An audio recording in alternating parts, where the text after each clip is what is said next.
नमस्कार दर्शक बंधु आर ओडे भक्ति चैनल रे मु आपण मानक स्वागत जनाऊँगी।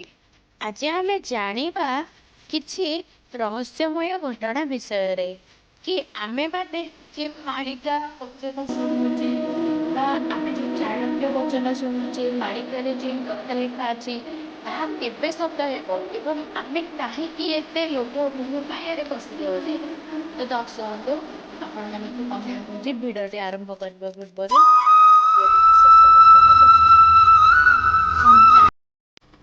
आजिकाली आम जितेबाला आम घर विषय चिंता करती सर्वप्रथमे आम मन संतान भी एमती एक विषय जो विषय आम मन में दुनिया चिंता बसा संतान अच्छा तांकर चिंता खाई जाए।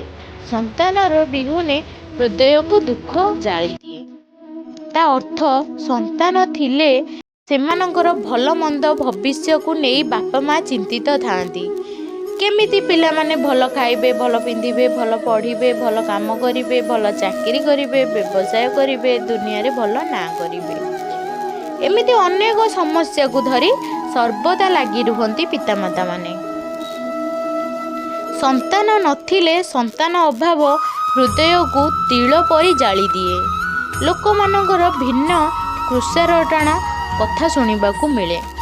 तो दर्शक बंधु आपण मानक आर भिडियो रे मु कहि रखिछि कि आमर केउ कर्म द्वारा आमको संतान प्राप्ति हुए नहीं। तो जाइकी देख गर्भवासर नियम जो सब अच्छी ताहा जाई वीडियो डिस्क्रिप्शन को जाई देखंतु, मो चैनल को जाई देखि परिबे आपण कि संतान काहेकि प्राप्त हुए नहीं। चाणक्य मतरे अस्य पुत्रे वशीभूते भय छंदानुगमनी विषयश्चर्य संतानश्च स्वर्ग इहने बही। तो अर्थ हेउची जहा पुओ हेउची आज्ञाकारी एवं पत्नी पति सेवापरायण प्रतिवर्ता तथा घरर दायित्व तुलाइबा सह स्वामींकर धारणा रोजगार रे भी संतुष्ट सेही भली व्यक्तिंक जीवन स्वर्ग सुख आनंद भरपूर थाए। लालानंद बहेबे दोषास्त्य नाद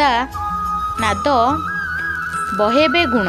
ताहार अर्थ हेउची स्नेह ममतार अंध होई पिलामानंकर भूल देखि सेमानंकु आकड़न करी पिलामानंकु अत्याधिक आदर करी बसिले पिलामाने बिगिड़ी जाती। सेमानंकर चरित्र त्रुटि रही जाए। विभिन्न प्रकार खराब गुण सेमानंक ठारू सृष्टि होई थाए।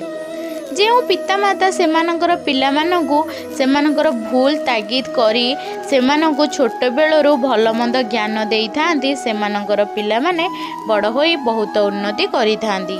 बापा मांकर सेवा करती, समाज पाई मंगल करती, किछि ना किछि करी थांती। एणु निज पुओ झियो तथा छात्र छात्री आदि आदर जत्न करी शासन करने आवश्यक। एही विषय रे चाणक्य निम्न श्लोक रे आहुरी विषाद भावरे कहिछंती। बुद्धिमान पितामाता निज पिलांकु छोट बेलू ही भल भल मर्यादा संपन्न करिवे। भल अनुष्ठान को भल भल शिक्षकों द्वारा सुशिक्षित हेबे एवं कुसंस्कार को पिला मानंकु दूरेई रखिवे। नीतिज्ञ और मर्यादा संपूर्ण व्यक्ति माने वंशरे पूजा पाउथांती। सबु बापा माँ माने मने रखिबा आवश्यक कि पिलामानंकर मनरे छोट बेलू जो भावना चिंताधारा धारण बसा बांधी थाए ताहा तार जीवन सेमानंकर मनरे रही जाए। उदाहरण स्वरूप बापा माँ माने पिलामानंकु टिके टिके कथारे डराई थांती। ये जेमिति खाइदे नहले बाघ मामू आसीबो, बाइया बुढ़ी आसीबो टेकी नहीं जीवो। एही भली पिला माने बड़ हेले संकीर्ण मन होई थांती। पिला दिनर भय सेमानंक पई एक रोग पालटी जाए। एमाने टिके टिके कथा पई टिके टिके काम पई डरी जाती। जो पितामाता निजर संतान को शिक्षा दियंती नहीं सेमाने संतान सूत्र बोली ज्ञानी गुणी माने कहिछंती। सेही पितामाता संतान माने हंस दल रे बा बक परी ଭାଷାରେ ଶୋଭା ମଣ୍ଡନ କରିଥାନ୍ତି। ଜ୍ଞାନ ବିଦ୍ୟାଠାରୁ ନିଜର ସନ୍ତାନମାନଙ୍କ ଠାରୁ ଦୂରେଇ ରଖିବା ପିତାମାତାଙ୍କର ନିଜ ସନ୍ତାନ ସବୁଠୁ ବଡ଼ ଶତ୍ରୁ। ଏ ସଂସାରର ପ୍ରତ୍ୟେକ ପିତାମାତା ନିଜର ପୁଅ ଝିଅଙ୍କୁ ଧନ ସମ୍ପତ୍ତି ଦେବା ବା ସେମାନଙ୍କ ପାଇଁ ଗୁଡ଼ାଏ ଧନ ସମ୍ପତ୍ତି ଛାଡ଼ିବାକୁ ଚିନ୍ତା କରିବା ଅପେକ୍ଷା ସେମାନଙ୍କୁ ଧନ କମାଇବାର ଯୋଗ୍ୟ କରିଦେବା ଉଚିତ। କାହିଁକିନା ବାପା ମା ରୋଜଗାର କରିକି ରଖିଲେ ତ ପିଲାମାନେ ବସିକି ଖାଇବେ।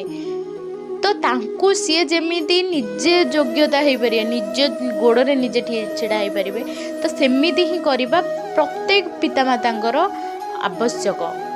ନିହାତି ଭାବରେ ଏ ସଂସ୍କାର ତ ନିହାତି ଭାବେ ଦେବା ଆବଶ୍ୟକ। ସମସ୍ତ ଗୁଣ ତଥା ଦୋଷର ପ୍ରଭାବ ଆମ ପିଲାମାନଙ୍କ ଉପରେ ପଡ଼ିଥାଏ। ଏଣୁ ଆମ ପିଲାମାନଙ୍କୁ ସୁଖ ଆଉ ସୁବିଧା ପାଇଁ ନିଜର ଭାବନାକୁ ବଦଳାଇବା ଉଚିତ। ତ ଦର୍ଶକ ବନ୍ଧୁ, ଭିଡ଼ିଓଟି କେମିତି ଲାଗିଲା କମେଣ୍ଟ ମାଧ୍ୟମରେ ଜଣାଇବେ ଏବଂ ଚ୍ୟାନେଲଟିକୁ ସବସ୍କ୍ରାଇବ୍ କରିନଥିଲେ ସବସ୍କ୍ରାଇବ୍ କରିଦିଅନ୍ତୁ ଏବଂ ବେଲ୍ ଆଇକନ୍କୁ କ୍ଲିକ୍ କରିଦିଅନ୍ତୁ, ଯେମିତି ସର୍ବପ୍ରଥମେ ଆମର ନୋଟିଫିକେସନ୍ ଆପଣଙ୍କ ପାଖରେ ପହଞ୍ଚି ଯାଇପାରିବ।